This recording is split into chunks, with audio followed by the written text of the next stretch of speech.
Տիրոջը, սիրելիներ, մինչ սկսել է խոսքը, ուզում եմ մի քան 1-2 րոպեով աղոթքով Տիրոջ առաջ գանք, խնդրենք Տիրոջ ներկայությունը, ձեռքը, հոգություն քեզ, փառքես երկնավոր Հայր, փառքես, փառքես, փառքես Տեր։ Եկել ենք այստեղ Տեր քեզ փառաբանելու, եկել ենք քեզ մեծարելու Տեր, եկել ենք քո անունը բարձրացնելու Տեր, եկել ենք քեզ պաշտելու ու մեծարելու Հիսուս։ Փառքես, փառքես, փառքես Տեր, փառքես, փառքես Տեր, փառքես երկնքում, փառքես երկրի վրա, փառքես, փառքես, արժանես փառքերի, արժանես գոհության Տեր, արժանես մեծարանքի ու երկրպագության Տեր, փառքես գոհություն քեզ Տեր, փառքես ամեն բանի համար Տեր, փառքես, փառքես Տեր, փառքես մեզ սիրելու համար, փառքես մարդանալու համար, փառքես քո խաչի համար Տեր, թափածը տարյան համար, փառքես գոհություն քեզ Տեր, որ քո արյունը զորություն ունի ջնջելու ամեն մեղք ու անցանք Տեր, փառքես գոհություն քեզ, փառքես քո հարության համար, հարությանդ զորության համար, փառքես որ դու այստեղ ներկա ես Տեր, քո հարության զորությամբ Տեր, կպնելու մեր սրտերին Տեր, փոխելու մեր սրտերը Տեր, շարժելու մեր սրտերը Տեր, վառելու մեր սրտերը Տեր, փառքես գոհություն քեզ Տեր, օ Տեր քո սուրբ հոգով հիմա ներգործիր ու կպիր Տեր, ներգործիր ու բոցավառիր Տեր, ներգործիր ու շարժիր Տեր, փառքես գոհություն քեզ Տեր, փառքես, փառքես Տեր, փառքես Սուրբ հոգուտ համար Տեր, Սուրբ հոգու հեղման համար Տեր, փառքես գոհություն քեզ Տեր, փառքես Տեր, այսօր ինձանից սկսած մեզ արթնացնելու համար, մեզ կյանք տալու համար, փառքես որ եւս մի հնարավորություն տվեցիր, Տեր ջան, քո առաջ կանգնելու, քեզ պաշտելու, մեծարելու, փառքես գոհություն քեզ Տեր, դու միակն ես արժան առնելու փառք ու պատիվը Տեր, փառքես, փառքես, փառքես, փառքես ու հազար փառքես Տեր, փառքես Տեր,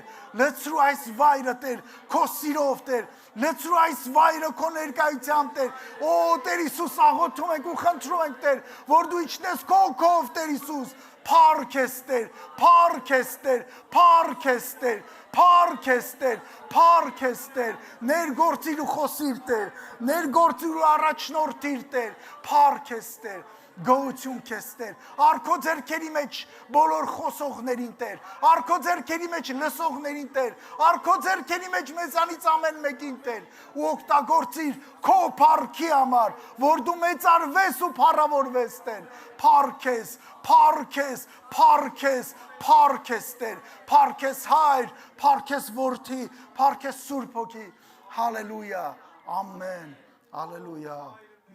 որ երկնքում ես, քո անունը, քո կամքը լինի, ինչպես երկնքում, այնպես երկրի վրա, մեր ամեն օրվա հացը այսօր մեզ տուր, և մեզ ներիր մեր պարտքերը, ինչպես մենք ներում ենք մեր պարտապաններին, ու մեզ փորձության մի տանիր, հապա չարից մեզ ազատիր, քանի որ քոնն է թագավորությունը, զորությունն ու փառքը հավիտյանս, հավիտենից ամեն, հալելույա, փառք Հիսուսին,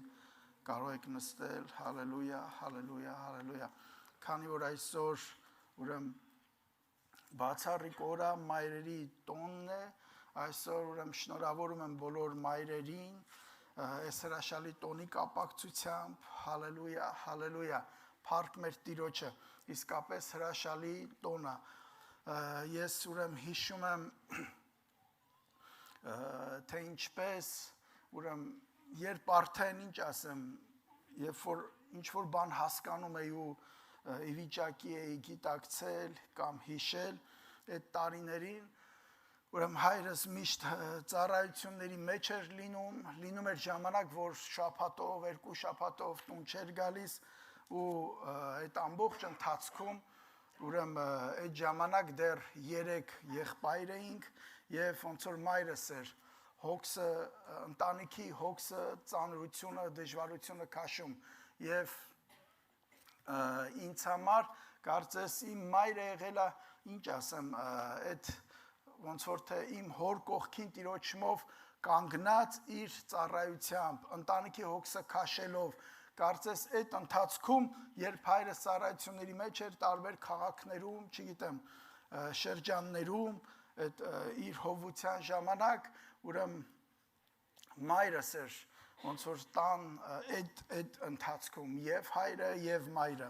ես միշտ մայրիկիս հիշում եմ իր տքնաջան ինչ ասեմ աշխատասեր երանդով ոնց որ թե ընտանիքի հոգսը քաշելու մի վառ օրինակ ինձ համար իմ մայրը եղել է նաեւ ուրեմն հիշում եմ երբ որ արդեն ես ամուսնացա իմ իջայլոցը չմոռանամ ասել, որ ես արդեն մոտարապես 2 շաբաթից մի քիչ ավել է, որ տիկինս Սուսանը ուրեմն Հայաստանում է, ընտանիքիս մեծ մասը ոնց որ այսօր Հայաստանում են եւ շատ դժվար է ինձ համար օրինակ առանց ոնց որ տիկնոջ, առանց ընտանիքի կնոջ, առանց չգիտեմ եւ տիկին եւ մայր, այնպես որ սիրելի եղբայրներ, քանի որ այսօր ուրեմն մայրերի տոնն է, մենք պիտի ավելի ու ավելի գնահատենք ու ինչ ասեմ այո ոնց որ ինչպես Աստծո խոսքն ասում սիրով ու գնահատանքով մեր կանանց ուրեմն մոտենանք մեր կանանց ու մայրերին հալելույա մեր Տիրոջը փառք մեր Հիսուսին ուրեմն պատահական չի ուրեմն երբ որ Ժուդեքս եղբայրն էլ 1-2 օր առաջ զանգարեց խոսում ենք ասում էի որ Սուսանը գնալով կարծես շատ դժվարացել է ամեն բան խառնվել է ասում էր որ պատահական չի որ Աստված կնոջը դրեց ուրեմն տղամարդու կողքին իսկապես կարծես դե պարզա Տիրոջ ներկայությունը միշտ մեզ հետ է բայց առանց տիկնոջ կարծես կիսատ լինես ամեն բան ոնց որ խառնվում է ամեն բան ինչ ասեմ գլխի վայր է շուռ գալիս այնպես որ սիրելի մայրեր քույրեր կանայք իսկապես դուք իսկական նվերներ եք Տիրոջից մեզ համար իսկական գանձեր ինչ ասեմ մի խոսքով գնահատելի եք դուք Աստված օրհնի ձեզ փառք մեր Տիրոջը փառք Հիսուսին ես հիշում եմ թե ինչպես ուրեմն երբ որ իմ առաջին ուրեմն աղջկա Իրայի ծննդյան ժամանակ այդ երբ որ Սուսանը ծննդատանն էր գնացել էի եւ ուրեմն գնացել էի արդեն ասում էին իբր ուր որը պիտի ծնվի երեխան եւ հետո ես պատտվեցի այդ ծննդատան ուրեմն Երևանում ապրողները կիմանան ավելի շուտ երրորդ մասի ծննդատանն էր եւ այդ շենքի շուրջ պատտվեցի ու գտա այն պատուհանը չգիտեմ երևի ձայնով թե որտեղ է հավանաբար մտածեցի որ Սուսան ոնց որ թե սենյակում է հետո ուրեմն ինձ թվում էր որ էսա ուր որա պիտի ծնվի Իրան բայց ուրեմն 1 ժամ 2 ժամ 3 ժամ այդ շենքի շուրջ պատտվում էի աղոթում էի չգիտեմ երգում էի դե նաեւ Սուսանի ձայներն էի լսում բայց ուրեմն երևի 10 ժամից ավել տևեց եւ այդ 10 ժամը այդ շենքի շուրջ ես պատտվում էի ոնց որ իսկական ինձ համար եւ ուրախության բայց միաժամանակ սպասումի ու տառապանքի ոնց որ ժամեր լինեին ու դրանից հետո ոնց որ ավելի ես սկսեցի ինչ ասեմ գնահատել կնոջ դերը գնահատել Սուսանին հասկացա որ իսկապես Աստված ոնց որ պատահական չի որ Աստված հաճախ իր սերը համեմատում է կնոջ սիրո հետ մոր սիրո հետ օրինակ ինչպես օրինակ ասենք Եսայա 49:15-ում ասում է միթե կինը կմոռանա իր կաթնակեր մանուկին այսինքն կարող է տենց բան անգամ պատահի ոնց որ թե մարդու մտքից վեր է որ չգթա իր որովայնի ծննդյան վրա նրանք եթե մոռանան էլ բայց ես քեզ չեմ մոռանա Տերն ասում փառք մեր Տիրոջը հալելույա իսկապես հրաշալի Տեր ունենք որ հավատարիմ է հալելույա իմիջայլոց ես մոռացա ասեի որ այսօր ուրեմն պիտի փորձեմ եւ խոստա ավելի շուտ փորձեմ մի խոսքով դանդաղ խոսել եւ այն ուրեմն այսօր չենք անդրադառնա մենք այդ զենքերի շարունակությանը հետո երբ որ Աստված ջուդեքս եղբոր մյուս եղբայրներ սրտում կդնի էլի հնարավորություն կլինի կշարունակենք մենք մեր զենքերի թեման բայց այսօր ոնց որ ուզում եմ ավելի կանանց տոնի մայրերի ավելի շուտ տոնի առիթով անդրադառնալ հենց այդ ոնց որ թե մայրերի օրինակներ տեսնենք մայրերի օրինակներ նայենք ուրեմն Աստծո մարդկանց, Աստծո կանանց կամ կարելի ասել Աստծո կողմից մի խոսքով Աստծո հոգով լցված մայրերի օրինակներ ուսումնասիրենք։ Ուրեմն մի հետաքրքիր օրինակ կա, որ ճիշտն ասած տարիներ առաջ ես մի գրքույկ ընկավ ձեռքս, երբ որ կարդացի հավատարիմ մինչև վերջ այդ գրքույկի վերնագիրը այդպեսին է հավատարիմ մինչև վերջ ստալինյան ուրեմն ժամանակաշրջանի ստալինյան ռեպրեսիաների հալածանքների ժամանակ թե ինչպես տարբեր ուրեմն Աստծո մարդիկ այդ թվում նաև կանայք ու մայրեր հավատարիմ են մնացել մինչև վերջ անգամ կյանքի գնով իրենց մի խոսքով տիրոջը հավատարիմ են մնացել իրենց հավատքին եւ այդպիսիներից մեկը Ելենա Գրիգորիևնայի պատմությունն է Ելենա Գրիգորիևնա որ ռուս մի կնոջ որ դաժան ուրեմն հալածանքներով անցել պատմությունից արդեն գիտենք հայտնի է որ 30-ական թվականներից այդ սովետական հեղափոխությունից հետո ինչ 20-30-ական թվականներից արդեն այդ դաժան տարիներ են եղել եւ հատկապես մասնավորապես քրիստոնյաների համար քրիստոնյաները ահավոր հալածվել են ստալինյան ժամանակներում շատ քրիստոնյաներ ուրեմն բանտարկվել են եւ կոնկրետ այս դեպքը Ելենա Գրիգորիևնայի պատմությունը 1940 թվականի հունվարին ուրեմն իր գրքից ուրեմն երբ որ ես կարդում էի շատ դեպքերում առաջի դեմքով պիտի խոսեմ պատմությունը ներկայացնելիս ուրեմն 1940 թվականին 1940-ին Մայկոպ քաղաքում է տեղի ունեցել դեպքը հենց տանից ուրեմն այդ չեկիստները կամ չգիտեմ մտնում են ոստիկանները մտնում են ուրեմն տուն այդ ամուսինների տուն են մտնում եւ որոնք իմիջայլոց Ելենան եւ Վալենտինը ընդամենը մի քանի ամսվա ամուսնացած են լինում մի քանի ամսվա ամուսիններ Ելենան այդ ժամանակ լինում է ընդամենը 25 տարեկան ամուսինը երևի 1-2 տարի ավելի մեծ իրենից եւ մտնում են ու Վալենտինին ամուսնուն առանձին են ձերբակալում ուրեմն շղթայակապում ու տանում առանձին միտեղ իսկ Ելենային արդեն Ելենային ուրիշ ոնց որ թե քաղաքի այդ Մայկոպ քաղաքի ուրիշ ոստիկանություն են տանում եւ ուրեմն Ելենան ասում է երբ որ տանից ինձ ոստիկանները դուրս էին անում հորս ուրեմն խոսքը վերջին խոսքը որ ականջներից հնչեց հետեւյալն էր աղջիկս մինչև վերջ հավատարիմ կմնաս Քրիստոսին եւ արդեն ասի որ ընդամենը 25 տարեկան էր եւ Ելենան պատմում է թե իրեն տանում են Մայկոպի ոստիկանություն ու սկսում են հարցաքննել ու քննիչը ասում է որ ըստ օրենսգրքի այդ ժամանակվա չգիտեմ սովետական օրենսգրքի ուրեմն քրիստոնեական հավատքը համարվում էր դավաճանություն երկրի նկատմամբ եւ չգիտեմ դա ինչ որ վերջին աստիճանի դավաճանություն է դա դրսից ներմուծված իբր թե հավատք է հրեական կամ չգիտեմ ամերիկյան կամ չգիտեմ որտեղից ներմուծված մի բան է եւ այդ ուրեմն Քրիստոսի նկատմամբ ունեցած հավատքի համար քեզ հասնում է ամենաբարձր պատիժը գնդակահարություն եւ տես մենք երկու տարբերակ կա կամ կարող ենք քեզ կամ պետք է քեզ գնդակահարենք կամ երկրորդ տարբերակը որ դու սկսես համագործակցել իշխանությունների հետ մեզ հետ եւ մատնես բոլոր քրիստոնյաներին այն բոլոր քրիստոնյաներին ում հետ որ դու կապ ունես ում հետ որ դու շփվել ես մի խոսքով եւ Ելենան պատմում է ասում է ես հաճախ ականատես էի լինում թե ինչպես են ձերբակալվածներին հատկապես ասենք քրիստոնյա ձերբակալվածներին թե ինչպես են ծեծում թե ինչպես են բռունցքներով ոստիկանները հարվածում որպեսզի նրանք ստորագրեն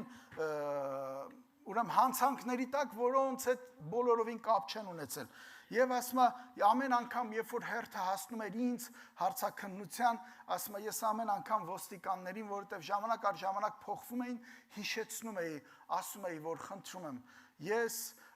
հղի եմ եւ խնդրում եմ բռունցքներով գոնե որովայնից չհարվածեք։ Բոլոր մյուս ուրեմն մարմնից ուրիշ մասերի եթե ուզում եք հարվածեք, բայց միայն ոչ որովայնից։ Ես իմիջայլոց ուրեմն ամեն անգամ երբ որ ես շատ ա եղել, շատ տեղերում պատմել եմ այս պատմությունը, այս ամեն անգամ չեմ կարողացել հուզմունքս պահել։ Եվ նա ասում է, որ ամեն ժամանակ ես աղոթում եի ու ասում էի, Տեր ինձ ուժ տուր, Տեր ինձ զորացրու իմ մարմինը, որ ես հանկարծ չտրվեմ, մի խոսքով, ոնց որ իմ հավատքը չկոտրվի, ես թևաթափ չլինեմ ու քեզ մինչև վերջ հավատարիմ մնամ։ Եվ ու ասում է, որ այդ մեկուսարանը կամ խուցը ասում է, որտեղ որ ինձ պահում էին, դարձել էր ինձ համար մի այնպիսի վայր, որտեղ ամեն անգամ, ամեն օր ռեժիմով կանչում էին հարցաքննության։ Դե այդ հարցաքննություն ասելու անվան տակ պարզ է, նաև հալածում էին, տանջում էին, հարվածներ էին հասցնում եւ ասում ամեն անգամ այդ հարցաքննությունից հետո ես գալիս էի իմ խուց ու ընկնում Տիրոջ առաջ, իմ սիրտը բացում Տիրոջ առաջ ու սիրտս թափում էի Տիրոջ առաջ ու ամեն անգամ աղոթում էի, ասում էի Տեր, խնդրում եմ ինձ քաջացրու, զորացրու ինձ ուժ տուր, որ ես մինչև վերջ հավատարիմ մնամ քեզ։ Եվ ու ասում ամեն օր ես սպասում էի իմ կյանքի ամեն օր կարծում էի, մտածում էի, որ այսօր իմ կյանքի վերջին օրը հավանաբար կլինի, քանի որ ես մերժել էի, կտրականապես մերժել էի քննիչների այդ առաջարկին իրենց հետ համագործակցել, ասում էի ամեն օր, երբ որ գնում էի հարցաքննության, ինձ թվում էր, որ իմ ուրեմն մահապատիժը պիտի կարդան ու տանեն գնդակարելու, կարծես ամեն օր ես իմ վերջին օրն էի ապրում։ Եվ ուրեմն մի օր էլ մի հերթական անգամ, երբ որ կանչում են Ելենային հարցաքննության, նրան ասում են, որ իմիջայլոց ասում են Ելենա, դու համարի, որ մենակ ես արդեն այս աշխարհի վրա, որովհետև քո ամուսնու Վալենտինին մենք ուրեմն Վալենտինին դատարանը որոշել է գնդակահարություն եւ վաղը եւ այդ նրա գնդակահարությունը իրականացվելու է եւ դու այլևս մենակ ես մնալու Հիմա ավելի լավ մտածիր, գնա ու մտածի, որ քեզ համար միակ փրկությունը մեզ այդ համագործակցությունն է։ Եվ ասում եմ, այդ ժամանակ, երբ որ ուրեմն լսեցի այդ, եւ ասում եմ, այլևս ոչինչ չեմ հիշում։ Ուշաթափվել է Ելենան ու նրան արդեն ոստիկանները տեղափոխել են նորից իր մեկուսարանը։ Եվ նա ասում է, որ այդ մեկուսարանում անցեկացրել այդ սկզբնական շրջանում 216 օր։ Եվ հղի վիճակում այդ 216 օրը քնել է երկաթյա, դրան դժվար է ասել մահճակալ կամ չգիտեմ ինչ, մի երկաթյա հարթակի վրա, սառը երկաթյա ու պատկերացնում եք ձմեռային ամիսներին, այն էլ Ռուսաստանում, ասենք այդ ցուրտ պայմաններում, բայց ասում է ինչ հետաքրքիր էր, որ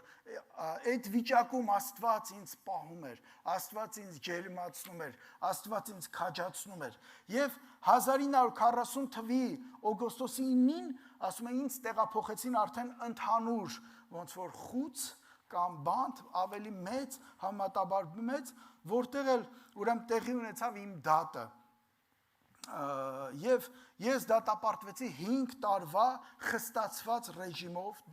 բանտարկության։ 5 տարվա բանտարկության է ենթարկվում եւ դատի օրվանից 10 օր հետո ուրեմն 1940 թվականի սեպտեմբերի 5-ին ծնվում է փոքրիկ Ռութիկը բանտում, ուրեմն Ռութ է դնում երեխայի անունը եւ ասում է պատկերացնում եք չկար ջուր, չկային ոչ մի հիգիենայի ուրեմն պայմաններ բանտում, այն ժամանակվա սովետական բանտում, որ սկի մարդիկ սովորական մարդիկ ազատ մարդիկ դժվար էին ապրում, ահավոր ուրեմն վիճակ էր, ծանր պայմաններ էին եւ ուրեմն փոքրիկ ռութիկին անգամ փաթաթելու ոնց որ կտորներ չկային։ Եվ Ելենան պատմի ասում է, որ այդտեղ այդ խուցում, ընդհանուր խուցում մի մեծ կին կար տարիքով, որ բոլորը նրան դե կանանց գաղութ եղել, ասում է բոլորը նրան մամա էին անվանում, եւ ասում է մաման եկավ ու հենց իմ հագուստից հարմար տեղերից ասում է մի քանի կտոր կտրեց, որ փոքրիկ ռութիկի համար, ուրեմն փոքրիկ ռութիկին կարողանա փաթաթել։ Եվ փաթաթելուց հետո ասում է տվեց, որ կերակրեմ։ Ու պատկերացնում եք անգամ բուժ, ոնց որ այդ բուժ կենտրոն չեն տարել ծննդաբերությունը ընդունելու համար, այլ այդ ոնց որ բանտում այդ պայմաններում բանտի կանայք են ծնունդը ընդունել։ Եվ ասում է, որ ուրեմն Ելենան ասում է, որ փոքրիկ ռութիկի ծնվելուց հետո այդ խուցում, որտեղ կային 30 կանայք, ռութիկի ծնվելուց հետո շատ բան փոխվեց։ Կանայք մեծ մասը, ուրեմն կանանց դադարեցին հայհոյելուց, որովհետև մինչ այդ իրար հետ հայհոյանքով էին խոսում։ Եվ ասում է կանայք փորձում էին այլևս ոնց որ դրանից հետո իրար հետ ավելի սիրով, ավելի քաղցր ձևով խոսեին, որովհետև փոքրիկ Ելենան կարծես այդ խուցի կանանց մեջ մի տեսակ ոնց որ մայրական զգացում էր առաջացրել, կանացի քնքշանք էր առաջացրել, ի տարբերություն իրենց նախկին ուրեմն այդ վարք ու բարքին, եւ խուցի մթնոլորտը ոնց որ մի քիչ սկսել էր փոխվել։ Եվ ուրեմն ծնունդից 1 ամիս հետո իրեն կանչում են բուժ բաժին, եւ երեխային պատկերացնում եք 1 ամիս անցնելուց հետո նոր հազիվ կանչում են այդ բժշկական բաժին, որ ստուգում են երեխային ու ասում են, որ ամենևին առողջ երեխա է ծնվել, եւ ստուգման հաջորդ օրը արդեն փոքրիկ ռութիկին ու Ելենային տեղափոխում են արդեն Կրասնոդարի բանտ եւ ուրիշ արդեն քաղաք, Կրասնոդար քաղաք են տեղափոխում, այնտեղի բանտ պատկերացնում եք քոսով հիվանդների, այսինքն այն բանտարկյալները, որոնք քոսով են վարակվել ու այդ բանտարկյալներին մի արդեն առանձին տեղ են պահում մեծ սենյակում եւ ասում են տարան հենց այդ քոսով հիվանդների ոնց որ այդ խուցը եւ այդ տեղը ասում է սենյակը շատ խոնավ էր, գարշահոտություն էր ուղակի ոնց որ թե բուրում, եթե կարելի է այդպես ասել։ Եվ երբ որ այդ բանտի ուղեկցող ասում է ինձ տարավ, հետո հետևիցս մեջքիցս սենց կամած հրեց ու ասեց, որ ասեց Աստված սուրբերին պահում է եւ ոնց որ իրոնիայով, ծաղրանքով Աստված սուրբերին պահում է ու նրանց քոս չի կպնի։ Ու ասում է ներս հրեց ինձ սենյակից ներս։ Եվ ներսում այդ ահավոր տեսարանը, ասում է կիսամերկ կանայք, որ տարբեր ուրեմն մի խոսքով անընդհատ իրենց քորում էին, մինչև արնահոսելու աստիճան իրենց քորում էին այդ բանտարկյալ հիվանդները։ Եվ բոլորը զարմացած, երբ որ Ելենան ներս է մտնում փոքրիկ երեխայի հետ, բոլորը զարմացած ասում է եկան, ինձ շրջապատեցին, նայեցին ինձ ու երեխային տեսան, որ մեր մաշկի վրա, մեր վրա որևէ քոսի հետք չկա եւ ասում է, որ զարմացած սկսեցին, հիշում եք այդ ուրեմն Աստվածաշնչից հայտնի է, որ հին ժամանակներում, երբ որ բորոտով հիվանդ էին տեսնում, գոռում էին Բորոտներ իրենք ասում էին անմաքուր եմ, բայց այս դեպքում ասում է հիվանդները նայեցին ու սկսեցին իրար բացականչել, ոնց որ մաքուր է, ոնց որ հազիվ մի մաքուր ու առողջ մարդ են տեսել։ Երբ որ հարցնում են իրեն, թե ինչ բանի համար են քեզ բանտարկել, ասում է, որ ես պատասխանեցի ու ասեցի, որ Քրիստոսի նկատմամբ իմ հավատքի միայն այդ է պատճառը, ես ուրիշ հանցանք չունեմ, իմ միակ հանցանքը Քրիստոսի նկատմամբ ունեցած հավատքս է։ Եվ ասում է, քնելուց առաջ Աստված սրտումս դրեց, որ ես այդ բոլոր կանանց համար սկսեմ աղոթել։ Եվ ասում է, որ Աստված իմ մեջ նաև քաջություն դրեց, որ ես չզզվեմ կամ չվախենամ նրանցից քոսով վարակվելուց, եւ ասում է հերթով մոտենում էի, երբ որ առաջարկեցի ոչ ոք չմերժեց, ու ասում է հերթով մոտենում էի փոքրիկ ռութիկը ձեռքից, ասում է հերթով մոտենում էի եւ այդ կանանց հիվանդների վրա ձեռքս դնում ու աղոթում, եւ քար լռություն էր այդ սենյակում, բայց այդ սենյակի, այսպես ասած, ոնց որ տարիքով մեծեր եկեին զոն նայող, այսպես ասած, ուրեմն այդ գլխավորը անունը Նատաշա, որ իրականում 28 տարեկան, ընդամենը 3 տարի է մեծ եղել Ելենայից, բայց ասում է իր տեսքը հետո է, տարիքի մասին հետո է իմանում, իր տեսքը մոտարապես 45 տարեկան, ոնց որ կնոջ տեսք ուներ այդ Նատաշան։ Քնելուց առաջ ուրեմն Նատաշան կանչում է իր մոտ ու ասում է, որ քանի որ տեսնում ես ազատ մահճակալ չկա, արի իր կողքի մահճակալը ասում է ազատ էր եւ ասում է ես այս մահճակալը պահում եմ ամենաարժանավորի համար ու ասում է քանի որ դու երեխայի հետ ես դու պիտի քնես իմ այդ մահճակալին տալիս է իրեն եւ ասում է ես առաջարկեցի որ նաեւ իր համար ոնց որ աղոթեմ ու Նատաշան համաձայնվում է Եվ բոլորը լռությամբ սպասում էին, թե ինչ է տեղի ունենալու, որովհետև բոլորը վախենում էին նրանից ու սպասում էին, թե ինչ արձագանք կամ ռեակցիա կլինի Նատաշայի կողմից։ Եվ ուրեմն Նատաշան պատասխանում է եւ ասում, որ գիտես, ասում է, ես աղոթեցի, աղոթելուց հետո ասեցի, որ գիտես, Հիսուս սիրում է քեզ։ Դու Հիսուսի համար շատ թանկ ես։ Ու նա պատրաստ է ներելու քո մեղքերը, նա ուզում է ներել քեզ ու քեզ նոր մարդ դարձնել։ Ու Նատաշան ասում է պատասխանեց ու ասեց, որ եթե անգամ ասում է Աստված ինձ ների, ես ինձ չեմ կարող ներել, որովհետև ասում է, որ իմ մայրը, հայրս, ուրեմն այդ Ստալինյան ռեպրեսիաների ժամանակ է ուրեմն զոհվել կամ սպանվել, իսկ ասում է մայրս քրիստոնյա էր եւ ասում է ամբողջ կյանքում մայրս աղոթել է ինձ համար ու ամբողջ կյանքում ինձ ասել է որ քարոզել է Աստծո խոսքը ու ասել որ Նատաշա հետ դարձիր քո այդ մեղավոր կյանքից հետ դարձիր ու կյանքդ փոխիր Աստված ուզում է քո կյանքը փոխել եւ ասում է ես այդպես էլ իմ մոր ուրեմն աղոթքին մոր խնդրվածքին ականջալուր չեղա ու մայրս ցավը սրտում ոնց որ այդ կսկիծը սրտում մահացավ եւ ասում է մորս կարծես մահվան պատճառն եմ ես եղել եւ ես եթե անգամ Աստված ինձ ների ես ինձ չեմ կարող ներել եւ բայց համենայն դեպս Աստված ուրեմն քաջացնում է Ելենային եւ Ելենան միևնույն է աղոթում է նրա համար եւ ասում է որ Հիսուս սիրում է քեզ միևնույն է եւ պատրաստ է անգամ այդ մեղքն էլ քեզ ներել ու ասում է երբ որ ես նրա համար սկսեցի աղոթել Նատաշան սկսեց հեկեկալ ու ասել որ երբ որ նա լաց էր լինում հեկեկում էր ես ասում եի որ Աստված հիմա սկսում է բուժել քեզ քո սիրտը քո սրտի կարծրությունն ու քարությունը եւ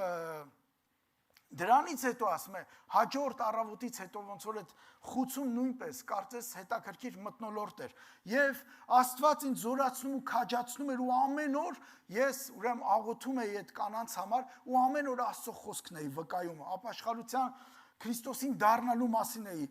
վկայում նրանց եւ հետաքրքիր է որ ասում է որ թեև սենյակում ահավոր էր հիգենան ջուր չկար հնարավորություններ չկային Պարզա շաբաթներով, միգուցե ամսով ոչ ոք չէր լողանում, բայց նկատելի էր, թե ինչպես էր Աստծո հոգին ոնց որ գործում այդ խուցում։ Ու ասում է ես չէի վախենում անգամ իմ փոքրիկ Ռութիկին, ոնց որ տալ այդ քոսով հիվանդ կանանց, որտեղ նրանք ուզում էին, գալիս էին ուզում էին գրկել։ Ու ասում է ես չէի մերժում նրանց, տալիս էի։ Եվ հետաքրքիրն այն էր, որ ամիսներով ուրեմն Ելենան ապրելով այդ խուցում ասում եմ միակն էինք մենք, որ այդպես էլ այդ ամիսների ընթացքում մենք ուրեմն քոսով չհիվանդացանք, պատկերացնում եք, եւ ասում է ապաշխարության հետևից, կյանքի փոփոխություն, այդ խուցում ասում էր ընտանեկան ոնց որ մթնոլորտ առաջացած լիներ, եւ մեծ մասը արդեն խուցի ապաշխարել էր, մի օր հատկապես ասում է եւ Սուրբ Հոգին զորությամբ ու ուժով իջավ իմ վրա, որ երբ որ ես խոսում էի ու աղոթքի ժամանակ ասում էր տասնյակ կանայք ընկան ուրեմն երեսի վրա ու սկսեցին լացով Քրիստոսին ընդունել իրենց սրտի մեջ։ Մի իսկական արթնություն, իսկական ինչ ասեմ, այդ ուրեմն խուցում ապաշխարությունների շարան։ Եվ Փաստորեն, տեսեք, ինչ հետաքրքիր էր, երբ որ բանտի ղեկավարությունը իմանում է այդ մասին, տեսնելով ուրեմն այդ ապաշխարությունների շարանը, տեսնելով որ Աստծո խոսքը տարածվում էր այդ բանտում, տեսնելով որ այդ ուրեմն Աստված գործում էր զորությամբ, Աստված գործում էր եւ մարդիկ իրար հետևից ապաշխարում էին, ասում է անհանգստացավ ղեկավարությունը, բանտի ղեկավարությունը անհանգստացավ եւ 1941 թվականի հունվարին ինձ տեղափոխեցին արդեն Արմավիրի բանտ, ուրիշ քաղաք են տեղափոխում, որովհետև տեսնում են, որ այդ բանտում արդեն այդ խուցում արթնություն է սկսվել, բայց ասում է, երբ որ ինձ տարան տեղափոխեցին Արմավիրի բանտ, ես քանի որ արդեն մենք շատ պաշտամունքներ էինք անցկացրել, այդ կանանց մեծ մասը ասում է փառաբանության երգերը արդեն անգիր գիտեին եւ անգամ իրենք էին կար մեկը որ առաջնորդում էր այդ երգերը ու ասում է որ շատերը վերածնված ու Աստծո զավակներ էին դարձել եւ անգամ ես Աստվածաշնչից համարները որ շատ էի ասում ու կրկնում շատերը արդեն անգիր էին արել եւ գիտեի այլևս որ ասում է հասկանում էի որ կարծես դա Աստված թույլ տվեց իմ բանտարկությունը ու իմ բանտարկությունը եւ նաեւ թույլ տվեց որ բանտում ծնվի իմ փոքրիկ Ռութիկը, որովհետեւ ասում է ես մայրացա բանտում, բայց հասկացա որ Աստված ես ոչ միայն Ռութիկին ծննդաբերեցի բանտում, այլ նաեւ շատ ու շատ հոգիների, ես դարձա շատ հոգիների հոգևոր ծնունդի, վերածնունդի պատճառ։ Աստված կարծես այդ բանտերով անցկացնելով ինձ օգտագործում էր միսիոներական գործի համար։ Դա իմ միսիոներություններ, դա իմ ծառայություններ։ Եվ 1900 արդեն ասենք արդեն որ 41-ին տեղափոխում են նրան Արմավիր քաղաքի ուրեմն ռուսական յուրիշ քաղաքի բանտ։ Եվ երբ Ռութիկը արդեն 6 ամսական էր դարձել, ես խնդրեցի բանտի ղեկավարին, որ ինձ թույլ տան, որ փոքրիկ Ռութիկին ես հանձնեմ իմ ծնողներին, հանձնեմ ծնողներիս խնամակալությանը, բայց ասում է մերժում էի ստանում, ամեն անգամ երբ որ դիմում էի մերժում էի ստանում, հերթական անգամ ասում է երբ որ ես դիմեցի բանտի ղեկավարությանը, որ իմ փոքրիկ Ռութիկին հանձնեմ ծնողներիս ու հերթական մերժումից հետո ասում է վերջի անգամ որ դիմեցի ու մերժվեցի, հաջորդ օրը ուրեմն ինձ կանչեցին բուժ բաժին նորից, իբր թե Ռութիկին ստուգելու եւ որոշ ուրեմն պատվաստումներ անելու փոքրիկին եւ ասում է այդ օրը տարա ու մի քանի պատվաստումներ իբր թե շատ հիվանդությունների դեմ, տարբեր հիվանդությունների դեմ պատվաստումներ արեցին։ Երբ որ ես եկա, ասում եմ նորից հետ եկա, զգացի, որ այդ պատվաստումներից հետո երեխան թուլացել էր։ Ու ասում է հաջորդ օրը, երբ որ ես արթնացա, Ռութիկը արդեն մահացել էր, այլևս չկար։ Եվ այդ բանտի կանայք ասում է մեծ ուրեմն բունտ բարձրացրեցին, բողոք բարձրացրեցին, բայց ինձ ասում է բանտի ղեկավարությունը որպեսզի այդ ինչ ասեմ, այդ մթնոլորտը շիկացած ավելի սար չի, ասում է ինձ մի բահ տվեցին ու արկեցին բանտի այդ ուրեմն տարածքի մի անկյունում, ասեցին փոսփորի ու քո երեխային թաղիր այնտեղ։ Եվ ասում է գնացի, երբ որ ես այդ փոսը փորեցի, խնդրեցի որ գոնե ինձ փայտ կամ չգիտեմ, ստվարաթուղթ տան, որ ինչ որ մի փոքրիկ դագաղի պես մի բան սարքեմ։ Եվ ասում է ինչ որ բաներ շպրտեցին ինձ, ես գնացի, ասում է ինչ որ բան, մի խոսքով պատրաստեցի ու փոսը փորելուց հետո երբ որ Ռութիկին դրեցի այդ փոսի մեջ ու ասում եմ նրան թաղեցի, ասեցի որ իմ վերջին խոսքերն էին, ասեցի որ կհանդիպենք Տիրոջ ոտքերի մոտ։ Եվ 1945 թվին արդեն 1945-ի հունվարի 5-ին ուրեմն Ելենային արձակում են, ազատ են արձակում բանտից։ Եվ ազատ արձակվելուց հետո նա իմանում է, պարզվում է, որ ուրեմն նրան խաբել են իր ամուսնու մահվան մասին։ Փաստորեն նրան մահվան չեն դատապարտել։ Եվ 2 տարուց հետո 1947-ին ամուսինն է վերադառնում եւ նրանք նորից վերամիանում են։ Ու տեսեք, հետո ասում մենք ունեցանք 3 որդի։ 1982-ին Ելենայի ամուսինը մահանում է, ուրեմն Ռուսաստանում Մայկոպ քաղաքում մահանում է։ Իսկ 1992 թվին Ելենան ասում է, որ Աստված ինձ կանչեց Ամերիկայի Միացյալ Նահանգների Սակրամենտո քաղաքը։ Եվ Ելենան մահացել է 1996-ին, սեպտեմբերի 16-ին ու թաղվել է ուրեմն մեզ հայտնի այդ Սան Juan-ի գերեզմանոցում։ Ուրեմն իսկական Աստծո մարդ, Սակրամենտոյում եղած ժամանակ էլ, ես չգիտեմ կոնկրետ թե որ եկեղեցում է նա եղել, բայց շարունակել է իր ծառայությունը, շարունակել է իր միսիոներությունը ու շատերի ապաշխարության եւ դարձի պատճառ է դարձել։ Իսկական, ինչ ասեմ, իսկական Աստծո մարդ, իսկական Տիրոջ ձեռքերի մեջ օգտագործված մայր, սիրելի մայրեր, նորից ուզում եմ իմ խոսքը ուղղել ձեզ, քաջանանք ու զորանանք ու իմանանք, որ Աստված, տեսեք, Աստված գործ ունի ձեզանից յուրաքանչյուրի հետ։ Աստված ձեզ ոչ միայն կանչել է, ուրեմն ձեր երեխաներին, ոնց որ ոչ միայն որպեսզի ձեր երեխաները ծնվեն ձեր միջոցով, այլ նաև ուզում է նա ձեզ օգտագործել շատ հոգիների փրկության համար։ Նա ուզում է ձեզ օգտագործել շատ հոգիների դարձի ու ապաշխարության համար։ Նա ուզում է ձեզ օգտագործել ինչպես Ելենային, այնպես էլ ձեզանից յուրաքանչյուրին արթնության համար։ Հալելույա, հալելույա մեր Տիրոջը։ Եվ շատ կարճ ուզում եմ անդրադառնալ մի ուրիշ մորը, ընդամենը մի քանի րոպե եւ ավարտենք։ Ուրեմն Ղուկաս 7-րդ գլխից 11-ից 17 համարները Ղուկաս 7 մի ուրիշ մոր ուրեմն մասին շատ կարճ ստեղից 1-2 բան ընդամենը ուզում եմ առնենք եւ վերջացնենք։ Եվ ասում է հետեւյալ օրը, որ նային ասված քաղաքն էր գնում, նրա հետ գնում էին նրա աշակերտներից շատերը եւ շատ ժողովուրդ։ Երբ որ մոտեցավ քաղաքի դռանը, ահա մեռել էին դուրս բերում իր մոր միածնունդ որդին, եւ նրա որբևայրի էր, եւ նա որբևայրի էր։ Եվ քաղաքից էլ մի մեծ բազմություն կար նրա հետ։ Եվ Տերը նրան տեսավ, գթաց նրա վրա եւ ասեց. «Մի լար», եւ մոտ եկավ դագաղին կպավ եւ տանողները կանգնեցին եւ ասեց. «Երիտասարդ, քեզ եմ ասում, վեր կաց»։ Եվ մեռելը վեր կացավ, նստեց եւ սկսեց խոսել։ Եվ նրան տվավ իր մորը եւ ահ բռնեց ամենքին եւ ասում, փառք էին տալիս ու ասում, թե մի մեծ մարգարե է վեր կացել մեր մեջ, եւ թե Աստված իր ժողովրդին այցելել է, եւ այս ձայնը նրա համար դուրս գնաց բոլոր Հրեաստանը եւ շրջակայքը։ Ուրեմն Աստվածաշունչ ուսումնասիրողները ասում են, որ այդ քաղաքը լեռան վրա էր։ Ես նայեցի քարտեզով, եթե չեմ սխալվում, որովհետև չկարողացա գտնել, բայց կարծես Մորեա լեռան վրա, որտեղ որ Մովսեսը ուրեմն հանդիպում ունեցել էր Տիրոջ հետ։ Մորեա լեռան վրա եւ մի խոսքով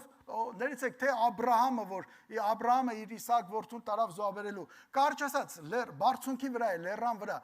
քաղաքը եւ այդ գերեզմանոցը ավելի ցածր, ուրեմն քաղաքի դուռը ամենա ոնց որ քաղաքի ցածր կետում էր գտնվում, այդ դռնից դուրս էին գալիս դեպի գերեզմանոց գնային։ Եվ այդ ամբողը,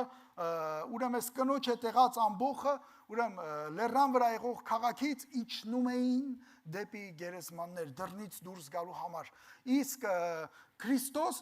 Հիսուս իր աշակերտների ու էլի շատ բազմության հետ Աստծո խոսքը ասում է, որ գալիս էին դեպի քաղաքը, դռնով ներս մտնելու ու բարձրանալու։ Կարճ ասած, այս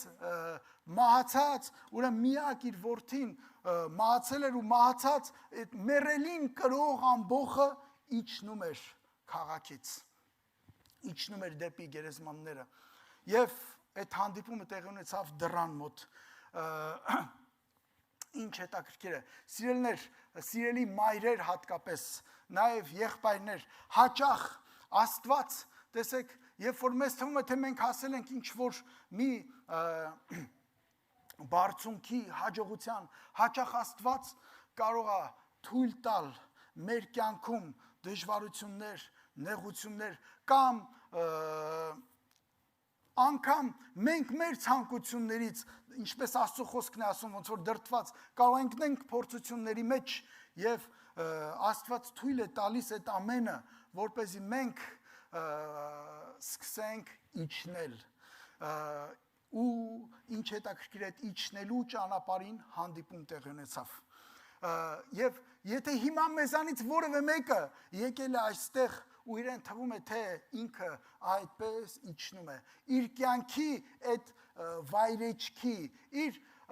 օրհնություններից դեպի ներքև, ոնց որ թե դժվարությունների օրհնություններից իջնում է դեպի դժվարություններ։ Եթե այստեղ կա մեկը, որին թվում է թե ինքը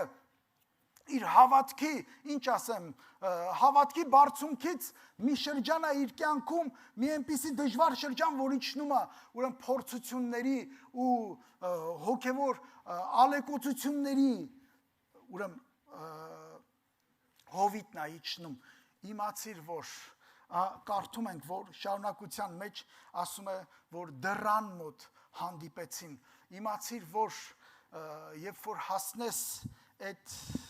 ուրեմն երևի ամենացածր կետին,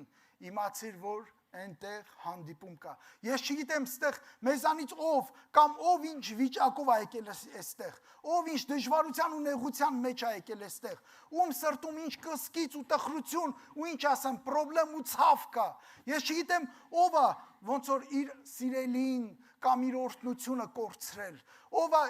մի խոսքով, եթե ոչ ֆիզիկապես կամ գոնե իր սրտի մեջ, չգիտեմ ում սրտում կա բաժանում ու ցավ։ Ով է եկել այստեղ ու իրեն թվում է թե ինքը իր կյանքի են ամենացածր կետում է հիմա։ Իմացիր, որ Հիսուս գալիս է քեզ ընթառաջ։ Ամեն անգամ, երբ որ մենք մեր կյանքի հովիտում, մեր կյանքին ամենացածր կետում գալիս ենք, ու մեզ թվում է թե ոչ ոք մեզ չի նկատում, ոչ ոք մեզ չի տեսնում, որևէ մտքով մենք չենք անցնում, կարդում ենք այստեղ տեսեք, ասում է, որ երբ որ մոտեցան քաղաքի դռանը ամի մեռել էին դուրս բերում իր մոր միածնունդ որդին եւ նա որբևայր էր եւ քաղաքից մեծ բազմություն կար նրա հետ եւ ասում է Տերը նրան տեսավ։ Անկամ մեր դժվարության ու նեղության մեջ, մեր, ինչ ասեմ, այդ փորձության մեջ մենք կարող անգամ չնկատենք Հիսուսին։ Մենք կարող անգամ մեր այդ դժվարությունների, նեղությունների, այդ վիճակի տխրության մեջ մենք անգամ ոնց որ թե մեր մտքով չանցնի, որ կա փրկություն, կա ելք, կա հաղթություն, կա նորից, ինչ ասեմ, վերականգնում, բայց իմացիր, որ ու մենք չտեսնենք Հիսուսին, բայց իմացիր, որ նա աչքը իմ ու քո վրա է, նա տեսնում է մեզ, անգամ մեր այդ գահավիժման ժամանակ, նա տեսնում է մեզ, և տեսեք, ինչ հետաքրքիր է, երկու բազմությունների կարծես հանդիպում եղավ դռան մոտ, մի բազմությունը, որ իր վրա կրում էր մահը, կորուստը, բաժանումը, ցավը, այդ կինը որբևայր էր եւ հին ժամանակներում այդ որբևայրի կնոջ կինը որ կորցրել էր իր միակ աշխատողին, միակ հենարանը, միակին, որ կարող էր իր համար հոգալ, իր համար այլևս ապագա կարծես չկար։ Միակ բանը իր համար ողորմություն խնդրելը կամ անառակություն անելն էր։ Եվ այդ ուրեմն այդ ոնց որ թե այդ առաջին բազմությունը իր վրա կրում էր այս վիշտը, այս տառապանք ու այս ցավը, մյուս բազմության հետ, մյուս բազմությունը հանձինս Քրիստոսի բերում էր կյանք, բերում էր հաղթություն, բերում էր օրհնություն, բերում էր հարություն, հալելույա Տիրոջը, եւ այդ դռան մոտ տեղի ունեցավ այս երկու բազմությունների հանդիպումը, նաեւ դռան մոտ տեղի ունեցան երկու որդիների հանդիպումը, մի կողմից մեռած որդին, մի կողմից որբևայրի կնոջ միակ որդին, միակ հույսը, որ մեռել էր, բայց մյուս կողմից եւ նրան տանում էին թաղման, բայց մյուս կողմից, որը կյանքից դեպի մահ էր գնում, մյուս կողմից տեսեք, մյուս բազմության մեջ Աստծո որդին, հալելույա, հալելույա, որի մեջ կար կյանք ու զորություն, հալելույա մեր Տիրոջը, նորից ուզում եմ անդրադառնալ, սիրելի քույր, եղբայր, հատկապես մայրեր, եթե ձեզ թվում է թե իհարկե ոչ ֆիզիկապես, բայց դուք կորցրել եք ձեր որդիներին, ձեր հույսը, դուք կորցրել եք ձեր, ինչ ասեմ, կյանքի իմաստն ու նպատակը, ձեր ծրագրերը, որովհետև այն ինչ որ դուք մտածում էիք, ինչ որ պլանավորել էիք, խափանվել է եւ այլևս որևէ կամ կորցրել եք ձեր ամուսնուն, շատերի ամուսինները ոնց որ աշխարհի մեջ են, կորցրել եք հույսը, իմացիր, որ իմացիր, որ կա մեկը, եթե անգամ դու նրան այդ քո խառը վիճակի մեջ չես կարողանում տեսնել, կա մեկը, որ տեսնում է քեզ, ասում է, որ Հիսուս տեսավ նրան, կա մեկը, որ տեսնում է քեզ, կա մեկը, որի մեջ կա կյանք, կա մեկը, որ ուզում է քեզ վերականգնել, կա մեկը, որ ուզում է քեզ մոտենալ, կարդում ենք, որ երբ որ Հիսուս տեսավ, գթաց, իսկապես երբ որ նա տեսնում է, նրա սիրտը ցավում է, որ սիրո հետ համատվում, նրա սիրտը ցավում է, տեսավ, գթաց, մոտեցավ, նա պատրաստ է այսօր քեզ մոտենալու, դու եկել ես այստեղ ցավով, նա եկել է այսօր քո ցավը բուժելու դարմանով, դու եկել ես այսօր պրոբլեմով, նա եկել է այսօր քո պրոբլեմը լուծելու որոշումով, դու եկել ես այստեղ տխրությամբ, նա եկել է այստեղ քեզ ուրախությունը, քո ուրախությունը վերականգնելու, հալելույա մեր Տիրոջը, դու եկել ես այստեղ կորցնելու ու թաղելու, նա եկել է վերականգնելու, հարություն տալու, հալելույա մեր Տիրոջը, նրա սիրտը քեզ հետ է, նրա աչքը քո վրա է, նրա հայացքը քո վրա է, նա ուզում է այսօր մեզ վերականգնել, մեզ քաջացնել ու զորացնել, նա ուզում է այսօր նորից մեր հույսերը վեր հանել, հալելույա, հալելույա։ Ուրեմն ինչ հետաքրքիր է եւ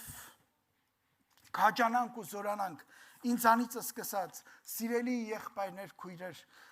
Հիսուս ուզում է այսօր մեզ կանգնեցնել, մեզ զորացնել ու քաջացնել, փառք մեր Տիրոջը, փառք մեր Տիրոջը։ Ուրեմն տեսեք, մեր Աստծո նկարագիրը ինչպիսին է մեր Աստված։ Մենք բերեցինք նաև օրինակն է այդ քաջ քույրիկի օրինակը, չէ, մոր օրինակը,